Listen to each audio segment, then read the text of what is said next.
Hivyo the power of God's word. Ningependa tuongozwe na neno ambalo liko katika kitabu cha Mathayo 4 na mstari wa kwanza, tukiendelea hivyo. Imeandikwa ya kwamba mwanadamu hawezi akaishi kwa mkate peke yake. Ndio, ninahitaji mkate kwa sababu nina njaa, lakini nimejua ya kwamba mkate pekee hauwezi ukamfanya mwanadamu kuishi. Akamwambia ya kwamba lakini neno lolote ambalo linatoka katika kinywa cha Mungu, hilo lina nguvu ya kumsimamisha mtu na kumfanya mtu akaishi.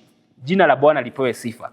Kwa hivyo tunapoangalia kuhusu nguvu ambayo iko katika neno la Mungu, Yesu mwenyewe anatuanzishia na anatuonyesha ya kwamba neno lolote ambalo linatoka kwenye kinywa cha Mungu, neno hilo lina nguvu ya kuweza kusimamisha mtu, ya kuweza kumfanya mtu akaishi. Neno la Mungu linasema katika kitabu cha Yohana ya kwamba tangia mwanzo neno lilikuwepo.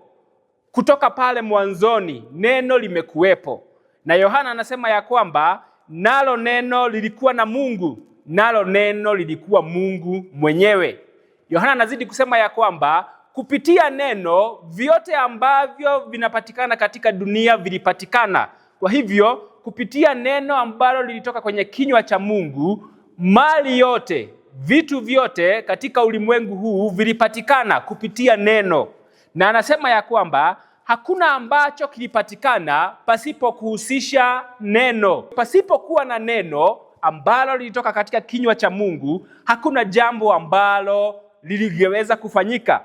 Na tunaweza tukatazama uhalisia wa neno hilo la Yohana katika kitabu cha Mwanzo. Mungu akasema iwe nuru, na ikawa nuru. Neno la Mungu linasema ya kwamba mwanzoni dunia hii tunayoiona ilikuwa upweke, ilikuwa utupu. Na Biblia inasema ya kwamba ardhi na dunia yote ilikuwa imezungukwa kwa giza.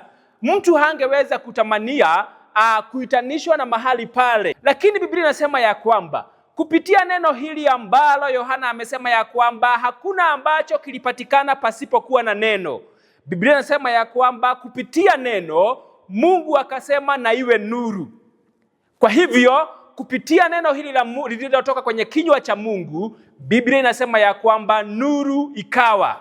Sasa nchi ikaanza kuwa na ile giza ikawa inaondoka. Sasa pakawa mahali ambapo panapendeza. Biblia inaendelea kuonyesha ya kwamba kupitia neno ambalo lilikuwa likitoka kwenye kinywa cha Mungu, mambo yakaanza kuwepo. Mahali ambapo hapakuwa na umbo, sasa pameanza kuwa na umbo. Mahali ambapo palikuwa pamejawa na giza, sasa pana nuru. Na Biblia ukiendelea katika mstari wa 7 kuelekea hivyo hadi mstari wa 20, utapata ya kwamba vitu vingi vikapatikana kupitia neno.